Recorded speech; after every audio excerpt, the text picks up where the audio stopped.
Amen.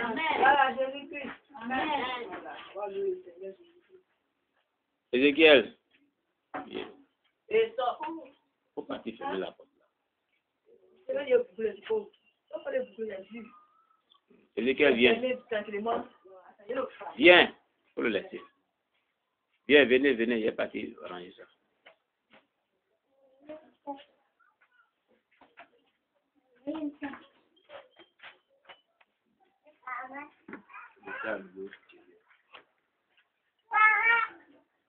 Alléluia.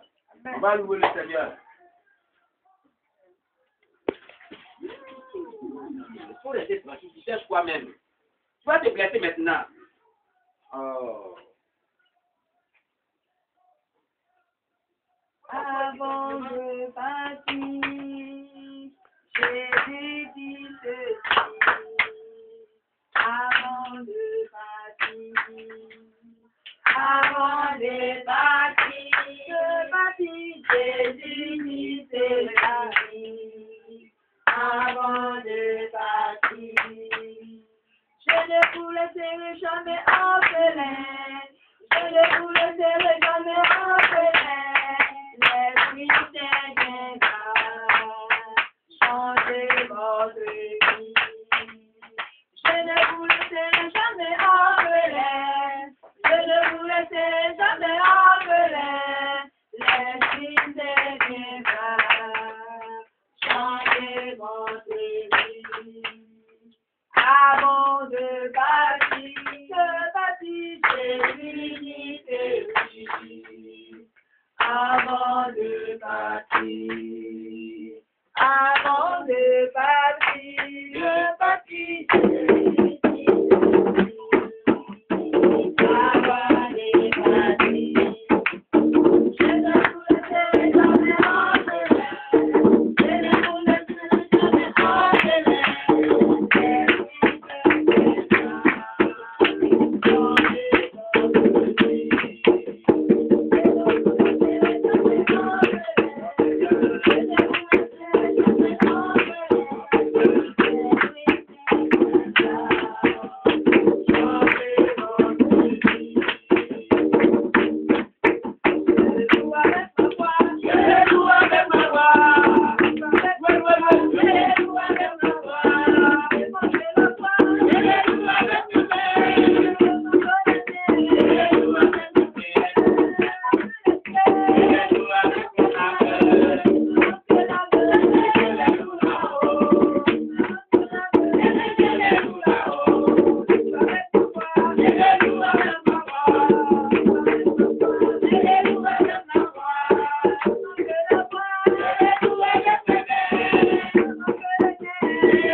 Alléluia.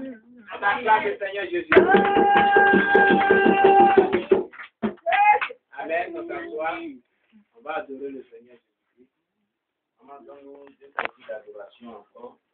On va adorer le Seigneur. Je veux t'adorer, oh Marie, c'est ta prière et remplit ma vie. Je veux t'adorer, oh Marie, c'est ta prière.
Alléluia. On acclame le Seigneur Jésus-Christ. On acclame le Seigneur Jésus-Christ. Alléluia. Que Dieu vous bénisse. Amen. Nous allons prier pour la parole de Dieu. Tu vas prier, tu vas demander à Dieu de nous bénir au travers de ce message, de nous donner la compréhension de ce message de ce jour. Au nom de Jésus, prions le Seigneur notre Dieu. Nous te rendons grâce à Jésus-Christ de Nazareth. Nous bénissons ton nom parce que tu es vivant. Ah, il est temps d'écouter ta parole, mon Dieu, mon roi. Ta parole qui est vie et esprit, la source de restauration de nos foi. Seigneur, donne-nous la compréhension de ce message. Bénis ta parole, notre Dieu. Ô roi des gloires, bénis l'orateur, bénis les auditeurs. Que ta main de grâce soit sur nos vies. Seigneur, merci, Seigneur Dieu puissant. Car tu fais tout ce bon à ton temps. Car tu as dit, chaque chose à son temps. Il est temps d'écouter ta parole. Permets que ce message puisse nous faire du bien.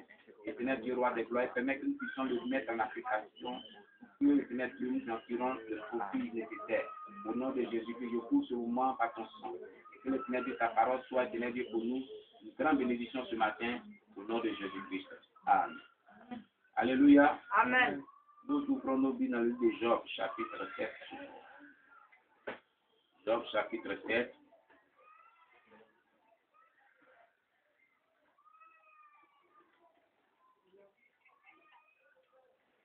Le livre de Job, chapitre 7, verset 1 au verset 7.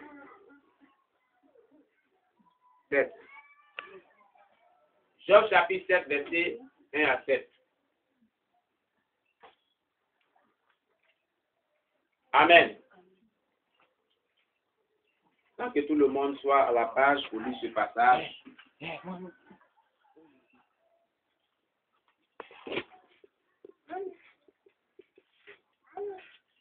Alléluia. Je fais la lecture.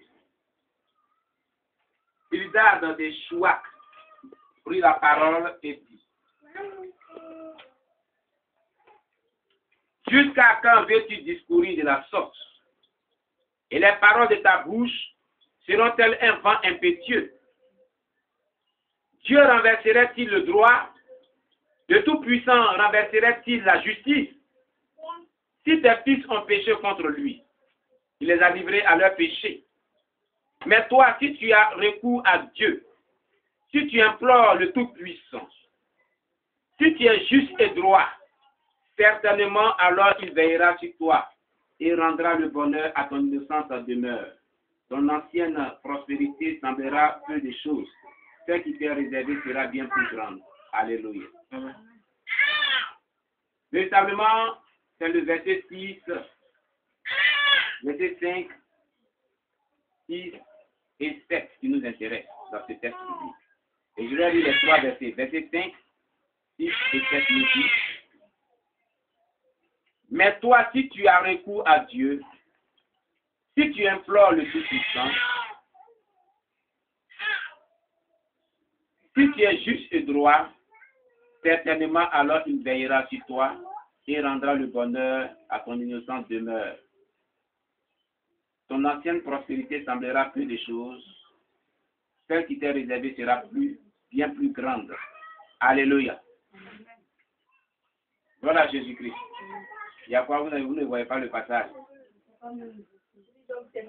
Jean chapitre 7, verset 1 à 7. Ça commence par le chapitre 8. Oui, c'est comme ça. Ils ont décalé. Le verset 1 du chapitre 8 jusqu'au verset 7. Je vais lire, vous allez voir. Bida de Chouat, sur la parole, le chapitre 8. Tu vois ça maintenant, non? Voilà. Et dit: jusqu'à quand veux-tu lancer de telles affirmations? Les paroles qui sortent de ta bouche sont pareilles à un vent impétueux. Dieu fausserait-il le droit? Le Tout-Puissant fausserait-il la justice? Si tes fils ont péché contre lui, il les a livrés aux conséquences de leur révolte. Mais toi, si tu recherches vraiment Dieu, si tu implores la grâce du Tout-Puissant, si tu es sans reproche et droit, c'est certain, il ne tardera pas à intervenir en ta faveur et il restaurera le domaine qui abrite ta justice. La condition première semblera peu importante, tant celle qui viendra par la suite sera belle. Alléluia. Amen. Alléluia. Amen. J'ai bien dit sur les versets 5, 6 et 7, qui nous importe tellement dans ces versets 1 à 7. Ici, c'est l'histoire de Job que nous avons tous connue. Et Job était un homme qui était bien. Job était un homme qui craignait Dieu. Job, la Bible déclare qu'il a marché dans l'intégrité de la foi devant Dieu. Job vivait dans la sanctification. Il était béni. Dieu l'avait béni pour cela. Amen. Un jour, le diable est allé voir Dieu. Et Dieu lui a dit: où tu es quitté? Et il dit: je viens de parcourir toute la terre. Dieu lui a dit: as-tu vu mon fils Job? Vois-tu comment il est intègre? Vois-tu comment il m'aime? Et le diable dit à Dieu que non. Job là, c'est parce que tu l'as comblé de toutes ces bénédictions que tu penses qu'il t'aime et puis tu penses qu'il est intègre. Mais laisse-moi toucher à ces bénédictions, puis il va te vomir à ta face. Tu vas voir. Il va te donner dos à toi, Dieu. Alors, je dis: bon, je connais mon fils Job, il ne peut jamais me vomir. Parce que tu veux détruire tout ce qu'il a comme bénédiction. Détruire même son corps. Mais son âme là, il ne permet pas qu'il te touche à son âme. Alléluia! Tu vas voir que Job ne va jamais me vomir. Le diable est parti, effectivement. Il a tué ses enfants. Il a fait descendre le feu du ciel pour consumer la maison où se trouvaient ses enfants en train de péter. Et tous sont morts sur le champ. Toutes ces bénédictions, il a brûlé cela. Le feu qui était quelque part a brûlé toutes les bénédictions de Job. Il n'avait plus rien. Alors pourtant, il n'a rien fait de mal. Alléluia. Et puis, lui-même Job, voici une grosse maladie qui est venue sur lui. La maladie faisait qu'il y avait des boutons qui apparaissaient sur son corps. Et ces boutons-là se décomposaient et puis ils sentaient. Ils puaient. La femme s'est levée un matin et dit, Job, regarde comment tu es devenu. Maudit Dieu, puis il faut mourir en même temps. Il dit, femme est censée. Quoi donc? On ne doit recevoir que de Dieu seulement la bénédiction et non pas aussi la souffrance. Je ne maudirai pas Dieu. Amen. Et Job, la Bible dit dans toutes ces choses, Job ne pécha pas contre Dieu. Job est resté intègre avec Dieu. Job pleurait devant Dieu par rapport à sa souffrance. Alors 3 de ses compagnons sont venus. Et c'est l'un de ses compagnons qui parle ici. Et son conseil est pour nous une bénédiction. Parce que dimanche passé, je vous ai parlé de ce qui doit arriver en Côte d'Ivoire. Alléluia. Amen. Le Seigneur m'a donné la suite de comment on va faire pour être épargné de tout ce qui va venir. C'est tout dans le verset 6. Et quelqu'un nous dit le verset 6. Alors tu vois le verset 6 de ce passage.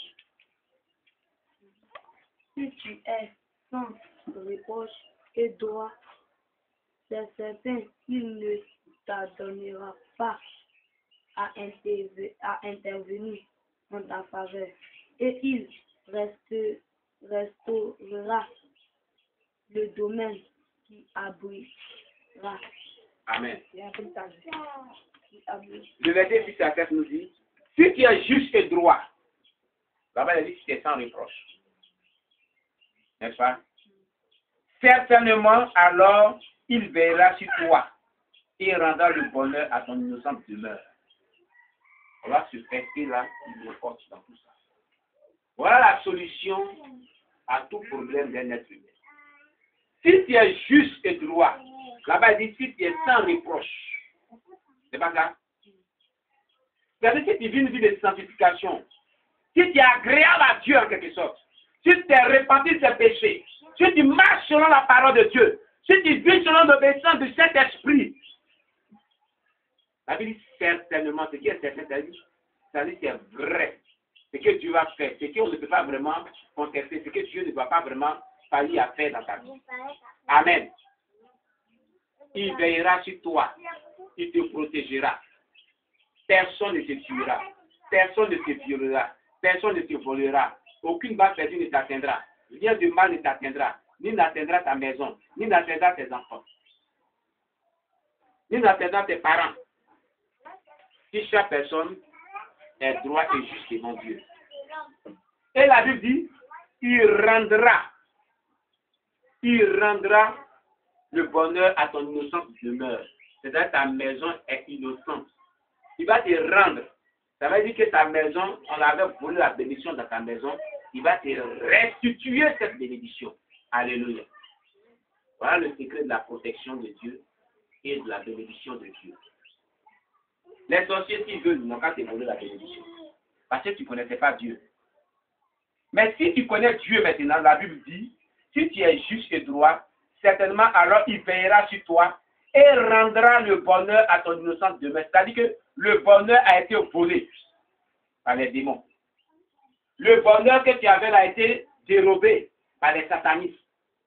Dieu dit la seule condition pour qu'il te rende ce bonheur-là, c'est que il vit dans la justice et dans la droiture. Une vie de justice selon Dieu, une vie de droiture selon Dieu, c'est une vie de sanctification totale. C'est une vie d'obéissance à la parole de Dieu. Une vie dans laquelle on s'est déboulé de tous nos péchés, on s'est repenti et on marche dans la crainte de Dieu. Dieu te protégera et puis te rendra la bénédiction que le diable t'avait volée. Alléluia! Aujourd'hui, on se plaint. Je souffre. Je suis malade. Mes bénédictions tardent. Tout est bloqué autour de moi. C'est comme ceci. C'est comme cela. Mais est-ce qu'on a une fois dit devant Dieu que c'est vrai, je souffre, mais est-ce que ce n'est pas la vie que je mène là qui fait que je souffre? La bénédiction de Dieu qui est conditionnée, on dit si. C'est en condition de deux choses que tu accomplis. Amen. Si tu es juste et droit, certainement, ce qui est certain est vrai. Ce n'est pas faux. Alléluia. C'est-à-dire c'est sûr. C'est avec certitude. C'est avec assurance.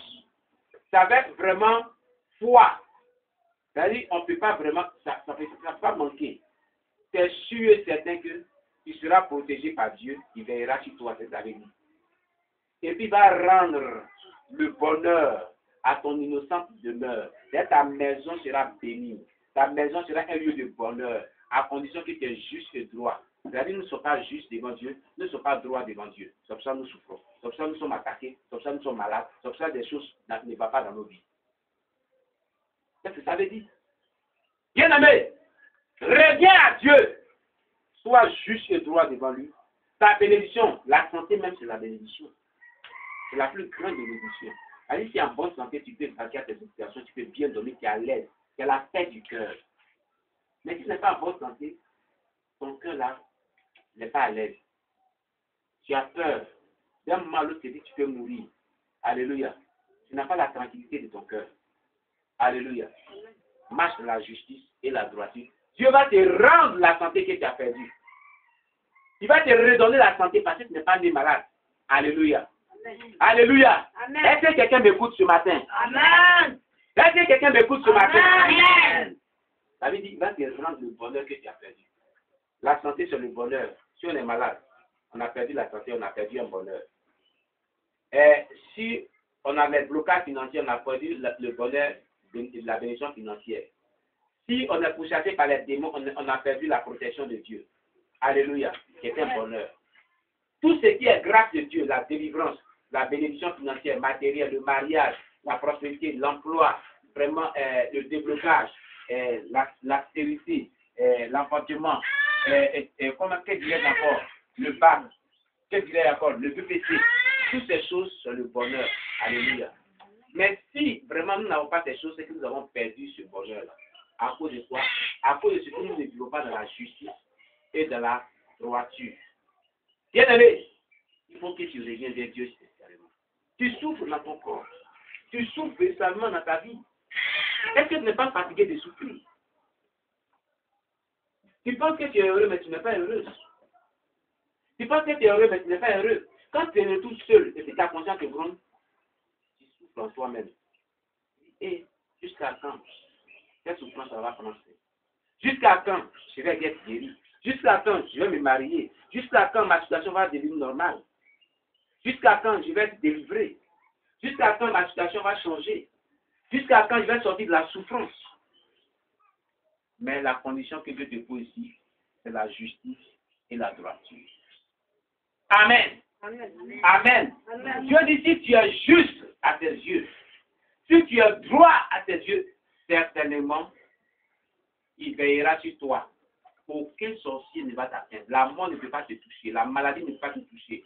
L'envoûtement ne peut pas te toucher. La misère ne peut pas te toucher. La pauvreté ne peut pas te toucher. Tout ce qui est mauvais ne pourra pas te toucher. Mais au contraire, c'est tout ce qui est bien, la bénédiction, la grâce de Dieu qui va venir dans ta vie. Alléluia.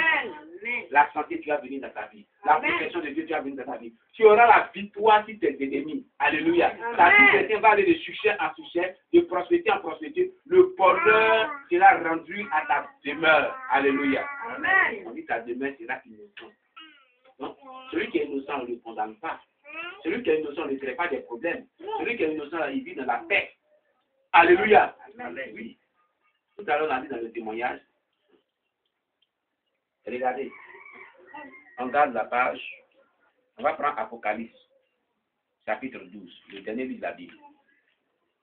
On va voir si on est innocent vraiment devant Dieu. Dans le témoignage tout à l'heure, on a vu quelque chose. On dit l'accusateur. Apocalypse, chapitre 12, je crois. Amen.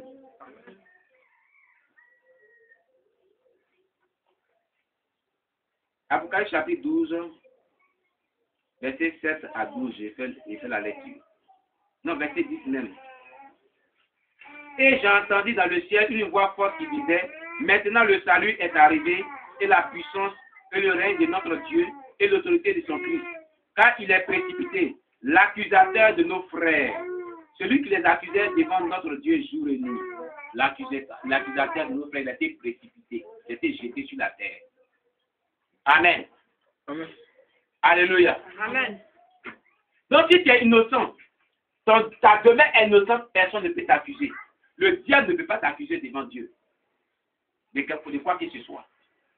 Mais le diable nous accuse du mensonge. Le diable nous accuse de l'impudicité. Le diable nous accuse de la colère. Le diable nous accuse de la rancœur. Le diable nous accuse de l'hypocrisie. Le diable nous accuse de la sorcellerie. Le diable nous accuse de la débauche. Le diable nous accuse de la convoitise. Le diable nous accuse du vol. Tout ce que nous promettons comme péché, il prend ça pour nous accuser devant Dieu. Est-ce que la femme sorcière a dit, il a su d'appliquer tout à l'heure le témoignage, il a su d'appliquer la vie. Elle dit que quand les gens ont leurs produits, nos produits sur eux, on dit à Dieu, tu vas enfermer nos produits par le feu dans les maisons. Ils ont nos produits sur nous. Et Dieu enlève. Il accuse les gens devant lui et Dieu enlève la protection. Puis il rentre maintenant. Et puis elle met les incantations, les malédictions sur les produits. Quand vous les utilisez, vous êtes maudits. C'est ce qu'elle a dit. Alléluia. Amen. Alléluia. Amen. Amen.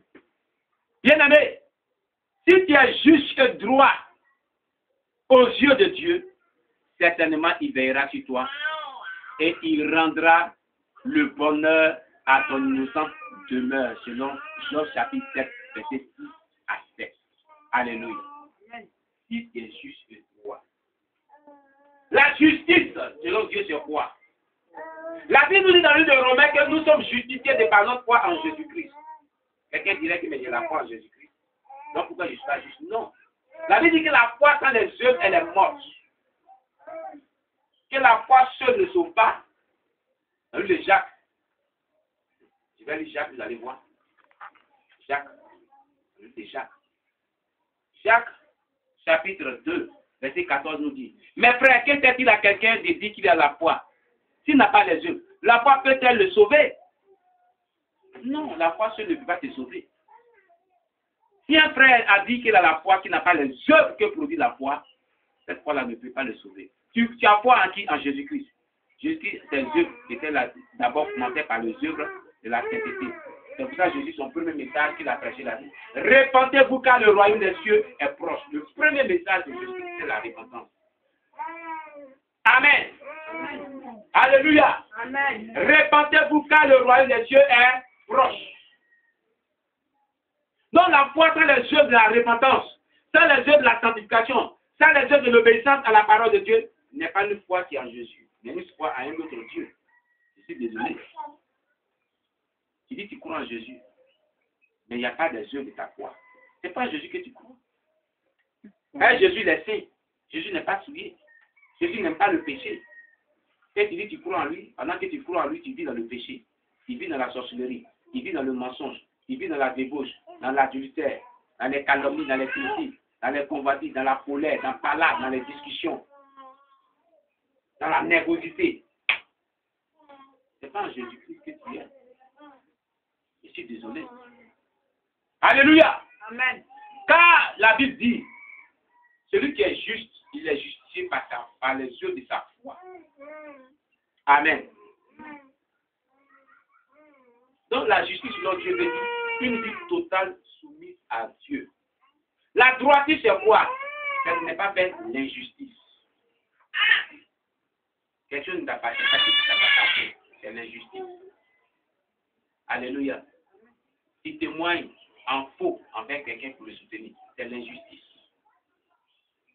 Tu arraches ce qui ne t'appartient pas aux autres, c'est injuste devant Dieu.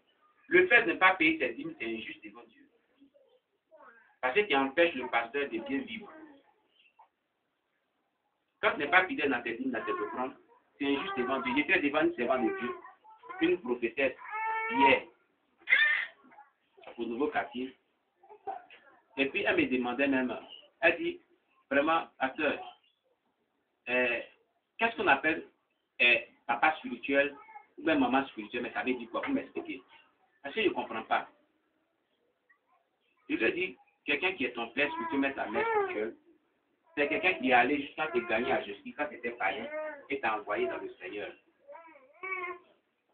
Maintenant, si la personne, comme tu es une servante de Dieu, elle dit, mais voilà, c'est ça. Mais moi, je ne comprends pas. Je ne paye pas ma dîme chez ma mère spirituelle. Je dis, c'est un péché devant Dieu. En tant que pasteur, tu dois payer la dîme de la dîme. C'est tout ce qu'on fait comme offrande. Donc, offrande et puis dîme dans l'église. On enlève la dîme de la dîme, la Bible de la dîme de la dîme, et on envoie ça sur nos pères spirituels. Moi, je ne payais pas la dîme à mon père spirituel. Un jour, je me lavais et le Saint-Esprit a commencé à me parler dans la bouche. Il dit, regarde comment tu es mauvais. Ton père dans la foi, ton père spirituel, n'a jamais goûté quelque chose de toi. Est-ce que c'est juste? Il n'a jamais goûté la dîme de la dîme. Je vous dis de payer la dîme de la dîme. Aaron payait la dîme de la dîme à Moïse. Pourquoi tu ne payes pas la dîme de la dîme à ton père spirituel? Ça m'a fait mal. Il dit, c'est pour cela, l'œuvre aussi n'est pas bénie. C'est pour cela que certains serviteurs aussi ne peuvent pas te payer la dîme. Parce que tu as dit, il te sera fait ce que tu fais à ton prochain. Il dit, ah, Seigneur, oh, la dîme, chaque fois, je ne payais pas, je ne payais ça quelque part d'autre. C'est une église affiliée à une organisation américaine. On dit d'envoyer la dîme là-bas. Oh, c'est injuste. Donc, c'est maintenant, quand j'ai commencé à payer la dîme, les gens ont commencé à être fidèles dans les dîmes. Donc, je lui ai dit, Jésus dit qu'il te sera fait ce que tu fais à ton prochain. Si tu ne payes pas la dîme de la dîme, c'est qui est droit devant Dieu, tu es juste devant Dieu, à ta mère spirituelle, que nous servons de Dieu aujourd'hui, tu l'as dit, tu es sous la malédiction. Ton ministère est sous la malédiction. Tu ne peux pas dire au fidèle de payer la dîme, alors que toi, tu n'es pas exemple de ce que tu fais. Alléluia. Alléluia. Amen. Regardez, celui qui fait voir ici, 551 francs, dîme. Dimanche 3 mai 2015. 551 francs, dîme des dîmes. Mercredi 5 mois 2015. Chaque fois qu'il y a même, quelqu'un vient me donner 500 francs. Même si ce n'est pas dimanche, c'est une offre. Jusqu'à quand le mois fini, je totalise, il envoie la dîme. À Orange Money. À mon père spirituel qui est à Abidjan. Si vous recevez 10 000 francs, 10 000 francs, 500 francs, même 100 francs, 100 francs la dîme c'est combien? 10 francs. 100 francs la dîme c'est combien? 10 francs. C'est toi qui dois te le pas. C'est 10 francs. Il va te dire, oh, 10 francs, mais c'est quoi, mais après, je peux prendre 100 francs pour compléter, pour dépasser même. C'est le diable qui est à prendre ta foi. Dîme là, c'est quoi? Parce que moi, je comprends au fond des fils. Alléluia! Amen. On va faire Malachie. Malachie dans l'Ancien Testament, le dernier livre de l'Ancien Testament. Le dernier livre de l'Ancien Testament. Avant de trouver Matthieu là. Malachie chapitre 3, verset 7 à 12. Chapitre 3, verset 7 à 12. Faut lire toi-même. Oui, il faut lire quand même, toi-même. Là, tu vas comprendre. Chapitre 3, verset 7 à 12. Lis fort.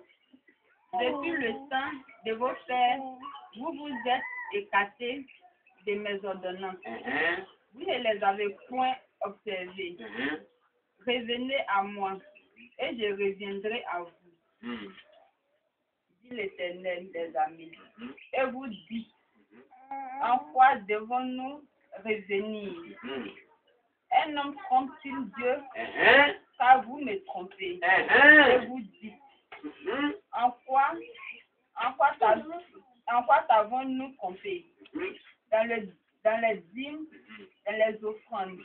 Vous êtes frappés par la malédiction. Et vous me trompez. Vous me trompez. La nation tout entière. Apportez à la maison du trésor toutes les dîmes, afin qu'il y ait de la nourriture dans ma maison. Nettoyez-moi de la sorte. Mettez-moi de la sorte à l'épreuve, dit l'Éternel des armées. Et vous verrez si je n'ouvre pas les écluses des cieux pour vous. Pas fini. Bon, je vais continuer. Si je ne réponds pas, si je ne répands pas sur vous la bénédiction en abondance, pour vous, je menacerai celui qui dévore, et qui ne vous détruira pas les fruits de la terre, et la vie ne sera pas stérile dans vos campagnes, dit l'Éternel des armées. Toutes les nations vous diront, heureux, car vous serez un pays de délices, dit l'Éternel des armées. Amen. Tu as compris? On dit, vous trompez Dieu, ceux qui ne paient pas les dîmes et les offrandes. Et pour cela, vous êtes frappé de malédiction. La Bible dit. Apportez donc à la maison du trésor toutes les dîmes et les offrandes pour qu'il y ait la nourriture dans la maison. Donc, s'il n'y a pas de nourriture dans la maison du pasteur, c'est que les fidèles ne sont pas fidèles dans les dîmes, dans les offrandes.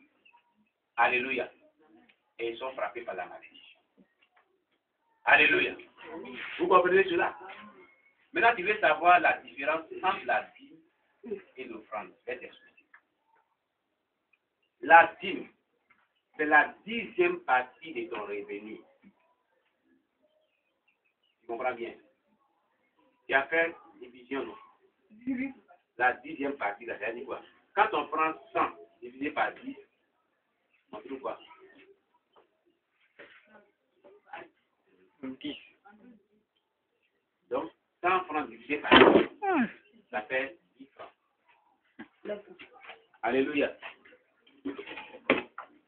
100 francs divisé par 10, ça fait 10. 500 francs divisé par 10, ça fait 50 francs. 1000 francs divisé par 10, ça fait 100 francs. 5000 francs divisé par 10, ça fait 500 francs. 2000 francs divisé par 10, ça fait 200 francs. 10 000 francs divisé par 10, ça fait 1000 francs.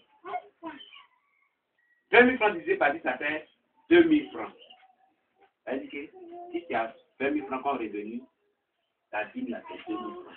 Si c'est 10 000 francs comme revenu, la dîme là c'est 1000 francs. Si c'est 5 000 francs comme revenu, la dîme là c'est 500 francs.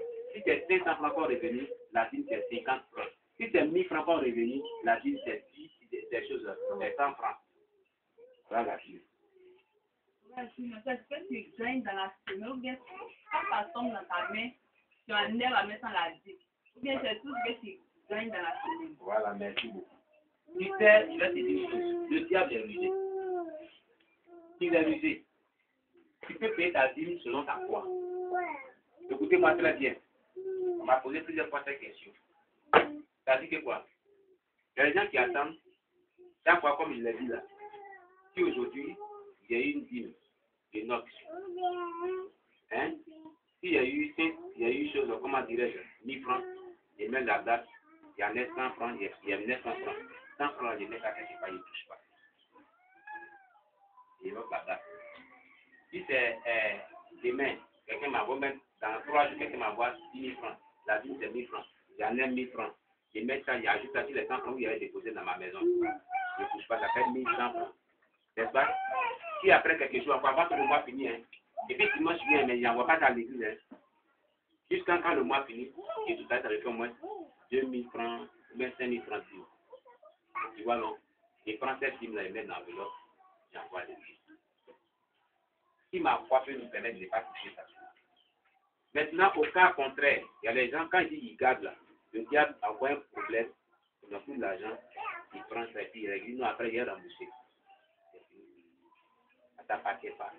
C'est pour cela d'autres, on les conseille. Dès à présent, quand tu as en même temps quelque chose, prélève en même temps la dîme dessus. Tu connais sur le pasteur. Ça même pas du jour de cuisse. Et heureusement, mes chassons ont pris. Tu envoies la dîme.